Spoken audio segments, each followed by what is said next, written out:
But again, so much to do here. You just saw a clip from our first guest. She is a badass guitarist, singer, and rock and roll model. Her band Hailstorm has a new album out this Friday called Back from the Dead. Please welcome the incendiary Lzzy Hale, everybody. Yeah, man, that's awesome. How's it going? Thank you so much for using incendiary, because I always think of Almost Famous every time I hear that, because that was the first time I actually was introduced to that word. So I appreciate that. Okay, is that where it's from? Is that because I heard it from David Coverdale. He loves that word. You're incendiary. Is incendiary. Yes, it just sounds more regal than it actually is, you know. But I love it, man. Yeah. And it's so good to see your face. Well, and I wanted to say, of course, on behalf of myself and Florentine, thank you for coming to our show. When we were down in Nashville a few weeks ago, and I don't say that to be a big shot that Lzzy Hale came to my show. But I do say it to make a point, which is, you become a resident of Nashville, but not just someone who moved there and hid in their house. You guys have really become, you and Joe especially have really become a fabric of the community. You go out and you support shows. You're out and about. You're not locked in a house somewhere out in the country. And, I think obviously that's really important. I think so too. I mean, one of the things that we moved here. I've been in Nashville for almost 10 years, 9.5, something like that. And, I moved here on a whim, because, all of our parents moved to Florida, and we're like, we're not going to Florida. There's not a big scene for music in Florida. But let's follow the guitars. And so there's, the buses come out of here. We have all of our stories out here. So let's go.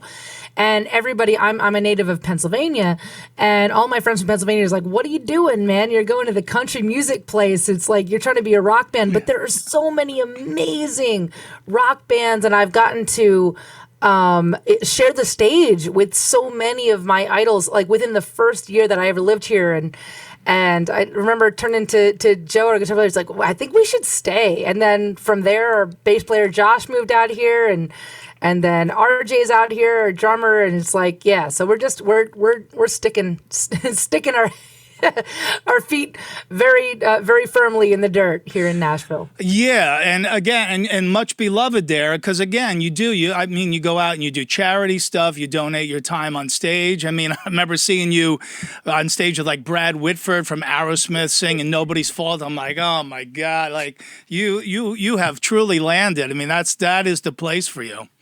Oh, it's amazing. I remember that moment, where I'm singing, these Aerosmith songs with Brad Whitford, and then like I at some point in time I was doing a Judas Priest cover with Rachel Bolan from Skid Row, and there was the original, Joan Jett and the Blackhearts drummer Sandy, was on drums, and it's like playing with Kip Winger. It's like, what is life right now? This is my home. This is amazing. So. Yeah, no, and it's I do it's even still to this day, unless people have really been there, they do think of it as the country music capital, which I guess it still is, but it's called Music City for a reason, because now it really is a giant mix of different flavors and a huge rock community out there.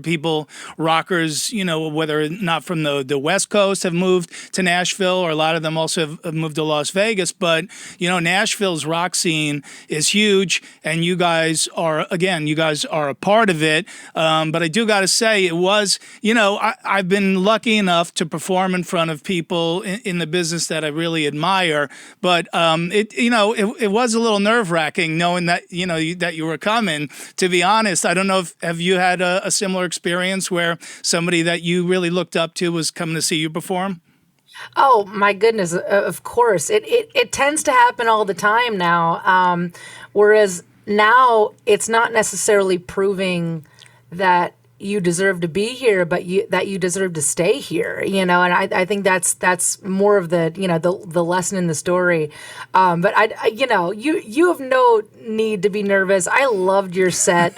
What was that? What was the bar? It was wine. It was the Wine Down or something like that. It was a wine bar. Yeah, it's called Wind Down, and the people who own it are musicians, and so we've kind of turned it into like a musician friendly place to go hang because they kind of they're musicians, so they get it, and like nobody tramples on you while you're in there, even though it's a tiny place. So I hope that becomes like a bit of a hang place for everybody. Oh, I'm sure it will be. That was a really fun time. That was a fun night. We don't get out much these days, and so it was great to see some great comedy. And I got to tell you, I was so incredibly impressed by your set, and I just loved it. It made my heart happy that you work in like the band names and the metal references and the rock references into your set, and it's just like it's such a beautiful way to just bring that to the people, because the way that you did it was like, oh, you might not actually like, maybe you're not listening to this, but you actually know this name, and so just working those jokes with that, I had just the most fantastic time with you. Oh, well, geez, I mean, what can I say? I'm flattered, and I really appreciate you saying that, and appreciate you being there. And I get it. Listen, you're man, there's a lot going on with you right now. Obviously, the new album Back from the Dead is out this Friday. Yeah. There's already been touring with Evanescence. There's going to be much more touring going on in 2022. Let me ask you about this record, which. Thank you for sending in advance so that I could hear it, because I feel naked if I do an interview without listening to the music or reading the book or whatever the case may be. And I'm just so, like, you were happy that I didn't suck. I was happy that the album was just blew me out of the water, Lzzy. I mean, I really think this is the best record that you've done so far. And so congratulations. But man, this is a killer. Was this recorded like during the lockdown or written during the lockdown? Is this one that was on the back shelf for a while, or what's the process with this one? It was a little of both. So like we started writing this album BC before COVID, Yeah. And so I'm sticking with that joke. It's a dad joke, but there you go. A comedian I am not, so this is my offering to you. But started writing a bunch of demos. We were right here in this room that I'm in right now, and we're jamming on stuff. And then we just started to get bad news like every single day. Like, okay, maybe we got to lock down. Like this thing is happening. Maybe it'll only last a month. I don't know. And then it kind of we went on this roller coaster ride of just trying to like figure out what to do, and we were faced with this unknown future, right? And now all of a sudden I'm faced with myself, and not the Lzzy Hale, the rock star on stage, but now I'm Elizabeth May Hale the Fourth, like in my in my pajamas on my couch for 3 days in a row. Like, well, who am I without all this? That was a little scary to see. But yeah, so like a lot of those early demos, we ended up kind of putting to the side. We did some of them as B-sides. We have an entire album's worth of B-sides that will be trickling out at some point, because we decided to do a whole lot of that stuff anyway. But a lot of those earlier songs before COVID and before everything started going on, after a while just seemed a little safe and a little unimportant. So I got reconnected with the why. The why do I write music? Why? Like not because I have a label attached to me, not because we have fans now, not because we go out on tour, but none of those weapons were available in my arsenal. So the only thing that I could do is literally write through it. And so like, dude, I went through, I was battling depression. I got very familiar with my anxiety that I had not necessarily been faced with since I was in school. You and I both. Right? Like usually you have all these things. You go out and see shows, whether you're traveling, whether you're doing shows, whether you have your camaraderie with your band. None of those things were there. And then all of a sudden you realize the only thing that you can do is sit down. And so there was a point in time where I just had to kick myself in the butt and be like, all right, I got to sit down, and whether or not these things are going to actually be great, I got to write through it. And so this is where that album really started, was in the middle of all that. And then, you kind of get in the studio, and then lockdown happened again. Then we had to get out of the studio. Then we're all together, but we're masked up. It's like, oh my gosh, it was crazy putting this album together. And the one thing that ended up happening differently on this album that we've never done on any album was I ended up recording all of the vocal takes, all of the keeper vocals to the demos. And then when we finally got in the studio, we built the tracks around those keeper vocals, which usually I'm the last one to get in the booth. It's like we build up the track and then, okay, Lzzy, go sing on it, So that was different this time. But we went in with Nick Raskulinecz, who is just a shining beacon of light of a producer. Amazing. And in his own words, he's like, okay, we are going. I know you can sing higher. I know RJ can play crazier. I know we can make the grooves harder. We're going to make this the most quote unquote hailstormiest record that we can possibly make. Because who knows?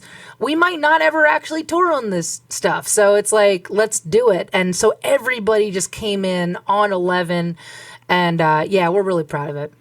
Yeah, but yet there's many levels to the record as well. And I love 9 songs. You just get in there, you get out. There's different layers that go on, and it's like it leaves you wanting more. And of course, the Steeple, which is the newest single that we just showed a piece of the video for, and the first single, I think, was the title track, Back from the Dead. Both heavy songs, and I told you this when I saw you in Nashville, if you go and you look at the list of your hits, like if you go on Apple Music and you go to your Essentials thing on there, it's like all of the singles are heavy. So it just goes to prove, like, you don't have to go poppy or you don't have to go this way or that way. You just have to have a great song.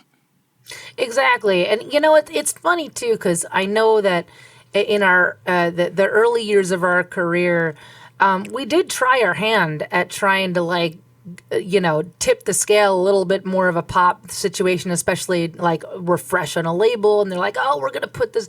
But we got all this feedback from people, like actual people, that come to see our live shows. And it's like, it has to be a great song, but you have to be authentically yourself. If you're trying to be something that you're not, it's never going to work, and people know. Yeah. And this is a big reason why even at the live shows, we don't use a click track. We don't use tracks. I'm not miming. Nobody's dancing around like it's a music video. It's like, this is just the 4 of us plugging in and playing. So I think that with every record, we just try to get closer and closer to that. And also, I must confess, we did not go into this thinking that this is going to be a super heavy record. But again, if there's a little angst, this was the only place we could put it. It's not like we could lay it out on the stage somewhere, in a puddle of sweat. It's like, there it is. So, yeah. So it's funny to hear that back, in real time right now. Right, but like I said, with any great rock record, is you have the different levels, and even the songs that are at the slower tempos, some of the content is very heavy as well. So it's interesting. I haven't had a chance to really dig into the lyrics as much as obviously I will, but it sort of feels like there's this. There's some heaviness to it, but there's also, some light at the end of the tunnel, some redemption that comes with the album as well. Of course. That's more my mission statement. For some reason, the guys trust me with words, and I still don't understand why. But there is, I write in order to almost give myself a pep talk every single time that I write a song. And again, kind of what I was saying before, what I learned, especially during this process, was that I need to do this. It's not because, we have to write hits or because I can call it my career. The fact that I can even call this my career is like a perk. Like, I'd still be doing it in my parents' basement right now, even if nobody cared. But I'll tell you a small story. So there's 2 parts of this. So my mom, who has now heard the record, she's funny about it because she's like, I remember when you were in kindergarten and they were trying to teach you how to yell out for the firemen if there's a fire, like if you're like trapped in a closet or something. And she's like, I had to be called because you wouldn't yell. Really? Which is ironic because I kind of make my living yelling now. But but it's funny. And then I was an incredibly shy kid even throughout my teenage years, and I cite this band and this music with helping me come out of my shell and helping me express myself. I had to be moved from the house to my dad's garage when I first started writing music because it was loud now. But and occasionally my dad would come in and be like, "Are you okay?" And I'd be like, "Well, yeah, I am now because I got to lay it all out there." And so what I discovered writing this record was that is truly the reason why we do this, man. That's why we go out to shows. That's why we write music. That's why we play songs in order to be our best selves. So with the subject matter on this album, it's just I have to go through the darkness, and I can't paint it up like it's a beautiful picture, but there has to be hope. Yes. It's like trying to maintain the faith in yourself, the faith in humanity when there's all this crazy stuff going on in the world right now where it's like, dude, like, are we going to actually, do we have to keep taking these giant steps back in evolution? Like, how can you combat that? And you really can't combat that except for, this is the only thing I control is to write about it. And every single time you write a song and you get through that, you can put that to the side, be like, all right, I figured something out and I gave something back. So, yeah, I don't know. It was a roller coaster ride. Yeah, well, and that's what the best stuff. A lot of the best stuff comes out of turmoil, and I'm with you 100%. When I, especially the first 4 months of the lockdown, as I, was spending time with my parents every week because they're obviously seniors. So, I was spent half the middle of the week with them, and then I come home again. And after a couple of months, they were like, you got to find a stage. You're too angry, man. You got to get an outdoor show, do something. Because I would, I had nobody else to vent to, so I'd go down there, and my first half hour was like screaming and yelling about topics because I didn't have a stage to do it on. So, this is our therapy in so many ways. We save a lot of money that way. Yeah, I don't know, right? We got to get through it in some way, and I love hearing that from you because what I think I realize now that I'm, the record's going to come out on Friday and I'm hearing it, every single day we're doing something about it, and what I think is beautiful about what you do and what I do is that when you're writing or when you're performing from that core place, where it is actually about you, it almost becomes ironically more universal because you learn during the process that all of your feelings that you were having, you're not alone in that at all. Everybody was feeling all of those things. So it's so beautiful. And I know that there's going to be so many people, whether or not you're a diehard fan of our band or you're listening to the first time, during this record, you're going to be seeing yourself in a lot of these songs. And I'm really proud of that. And that wasn't even me. That was some weird,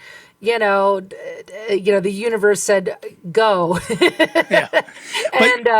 And used me in its worst way. Yeah, you're the vessel of hope through loud guitars and screaming, which is why, for many reasons that you are obviously beloved by your fans and your peers. And again, this is something else you and I discussed when I saw you, which was, this, and I put in the intro, rock and roll model, because, that's something that, whether it's something you took on or took on for yourself or just kind of came naturally, but you've done it.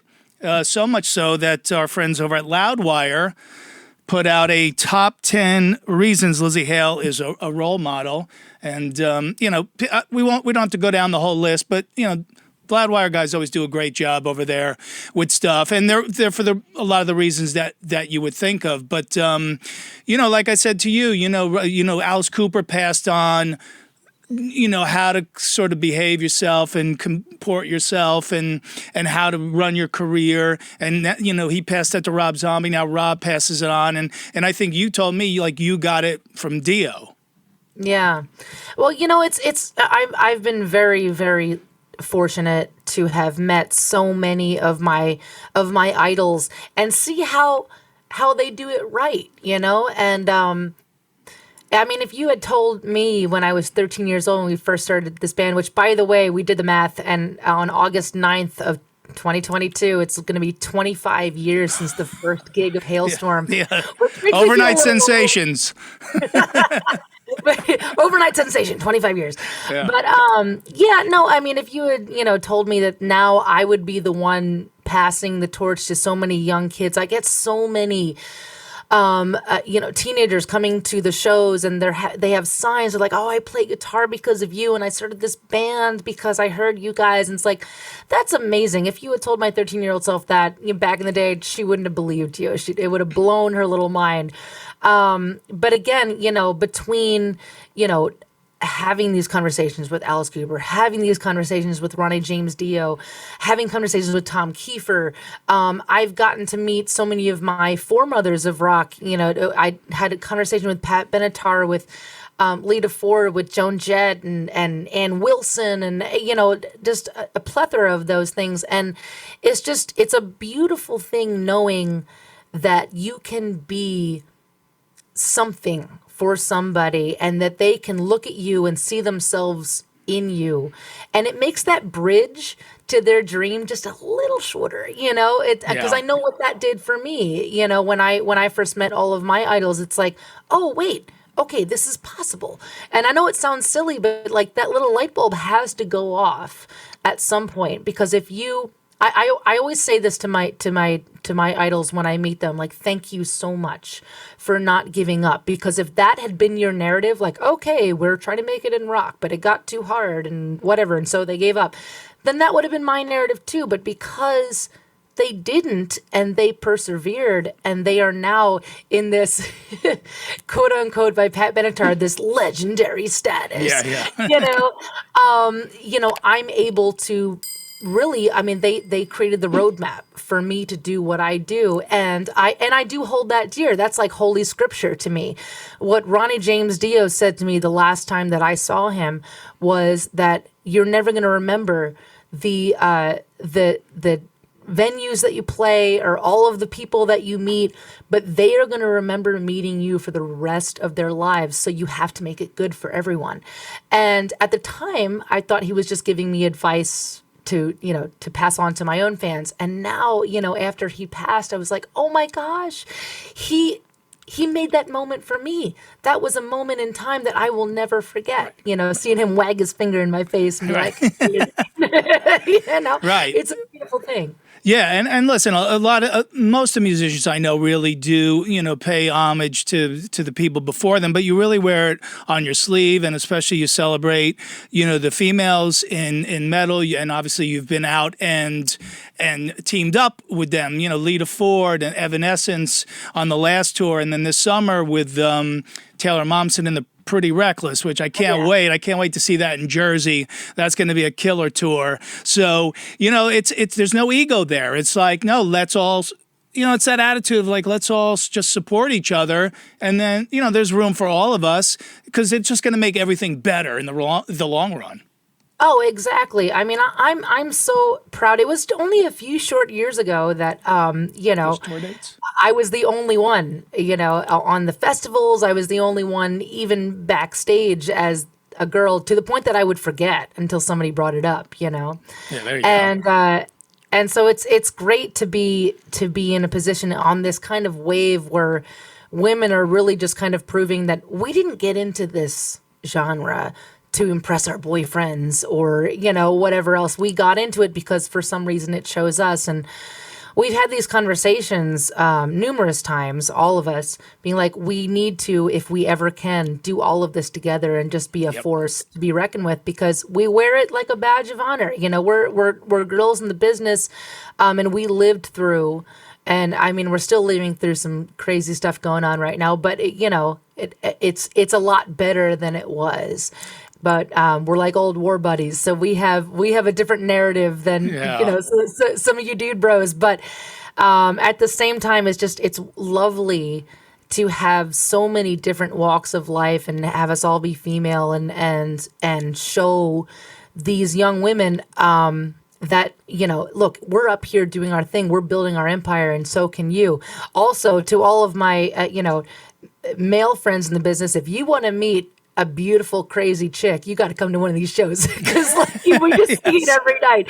We see these women owning this music because they love this music and it's theirs, and it's just it's a crazy thing to behold. Yes, I didn't see a lot of hot, crazy females at the Bay Area Strikes Back tour. As great as it was very, very female light on that tip. But hey, listen, I don't care what you are, how you identify, it doesn't matter to me. That tour, Hailstorm and Pretty Reckless, that is just a goddamn kick-ass, melt your face off tour, and could not recommend it enough to anybody, no matter what kind of rock and roll you like. If you like it live and you like it real and you love just killer vocals and killer bands with great songwriting, there's no possible way to go wrong on this one. And like I said, we'll see everybody in Jersey.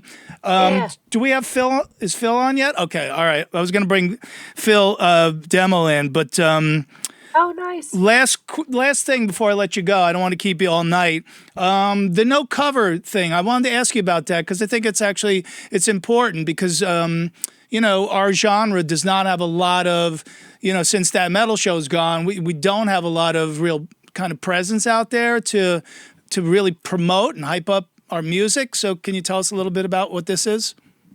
Of course, this was recorded during this very bubbled up situation. Over COVID, we all got flown out. That was actually my first flight in a little while, and they put us up at the Sunset Marquee. They're like, "Okay, you stay here. You go to the venue. Nobody goes out anywhere." So we were all just kind of locked in together, and it was such a beautiful experience because every single one of these judges is from a different walk of life. Yeah. So the beautiful thing about this show is that, it's no cover. So it's you're not doing any cover songs. It's all original rock bands, pop bands, all this. It's all original material. And they're getting to hear in real time all of our experiences and what we really just our opinions. And some of it is not great. Some of it is awesome. Yeah. Which there's a lot of drama that went on. But to me, it's regardless of whoever ends up winning the grand prize or whatever with the record label and the management team and all that, everybody is able to come away with something that maybe will help further their career. And I think we all did a really great job. I had a great time. My seat was right in between Alice Cooper and Gavin Rosdale, and the two of them and their stories and the back and forth and the banter is just amazing. I had a great time doing it, and 10 out of 10, I would do it again. So hopefully there's a season 2. Is that on YouTube? Where can we find that? It's on YouTube at the moment, and we do and there's episodes that go up weekly. So yeah, and there's a lot of really great acts and a lot of really strange things that maybe you would never really seek out on your own. So I encourage everybody to watch it. Wait, going to YouTube for strange things? I never heard of that before. Where did that start? Is Phil on yet? All right, can you hang for just say hi to? You know Phil, right? Oh yeah. Bring Phil on real quick. Let's bring Phil Demo in. Phil. So now Phil is the go-to fill-in guy, right? Hi. What's up? What's happening? Do you know Lzzy Hale? I'm familiar with her work. Yes. What is happening? So That's funny. You are familiar with her work. Okay, good. Yeah, we've actually did a jam was it last summer? Has it been 2 years? Man, the time is elastic right now. But yes, we did. I don't know whether it was a year ago or 2 years ago. Neither. It was in the past. Sometime in the past, we did a jam. We did. You would have loved it, Don. It was Bad Reputation. The Lzzy team. Yeah, gotta check it out. So this is interesting. So, Phil, look at that. Look at my guys are amazing. They found it already. Oh, I did see this. Look at all that talent and some old dude from Dublin, California. Turn it upside down. Oh, Richie Faulkner from Priest is in there. Yeah. Who's an Nashville resident. The lead gum chewing. Mike Inez. I'd like to see more from that band, actually. Yeah, who are you telling? Yeah. But, you know, we formed like a super group here. Yes. That's as super group as you can get. But Hey, Don, your hair is looking super, pal. My what? My hair? Your hair looks amazing. Yeah, you can hardly tell it's a wig, right? It's if I was going to get a wig, would it be 2 weeks away from a mullet? No, I mean, this is how we cut hair in Jersey. I don't know. Yeah, you gotta go. Oh. This is the modern cut at the Jersey Shore these days. But here's the thing. So Phil's become the fill-in guy. I just brought him on to break his balls for 10 minutes. But the first band that he fills in for post Machine Head is fucking Slayer, and which, you know, Jesus, I mean, out of all the, you know, great way to ease me into filling in for bands, like throw me right into Slayer. But now I remember it's probably 2015, Lzzy, you were on That Metal Show with Kerry King, and I asked him straight out on the show, I said, could you ever see a time where there could be a female guitar player in Slayer? And you know Kerry, he's very unfiltered. He did wait about a half a second, and he said absolutely no. But here we are in 2022. And now Phil, I mean, you're breaking the mold here. You're breaking some glass. Well, he's very pretty, but he's not quite a female. But what I wanted to ask you is, what do you think? And now in 2022, this is, you know, 7 years later, if Slayer came to you, if Kerry goes, I'm out, but Tom and everybody else got together, would Lzzy Hale play guitar in Slayer? Well, I say yes to adventure more so often these days. So I definitely would say yes. And then I'd be like, oh my God, what did I get myself into? Yes. Is that what happened to you, Phil? Dive headfirst in the You know, it was the day after. It was the day after my last Machine Head show. I got home and Marta went to the show. She'd been watching the kids and taking care of the bar. And I said, okay, baby, I'm home, you know, get hammered tonight, you know, and she did. She got tore up at the show. So she was throwing up. They wheel her in on a road case after the show. She didn't even see the end of the show. Wheel her in, throwing up everywhere. I like create this Dexter clean room in my front seat of my car, the towels and everything. I get her through the windy roads. She wakes up the next day. All right, okay, you know, our new life is beginning, and I'm at the foot of the bed. Not even 12 hours after I'm unemployed, you know, and I get a text from Kerry, and it's like, hey, you know, can you be out here? And I literally dropped the phone. Like, I had to pick it up and make sure it's like, hey, maybe there might be a chance, but it's just like, no, it's for sure. And she was just like, oh my God, you got to go. You know, just like, awesome. So that, cool. You know, 24 hours jumped right into that. And yeah, learning 19 songs on the plane. I couldn't get my guitars when I got there. It was like, that movie Forces of Nature with Ben Affleck and Sandra Bullock, when, you know, the universe is trying to not keep you from getting there or whatever. Yeah. Whatever. Well, now you'll have to fight Lzzy Hale for the inevitable Slayer reunion tour. But either way, it'll be killer. And all right, we're gonna let Lzzy go because I've had her on way too long. Thank you so much. I appreciate it.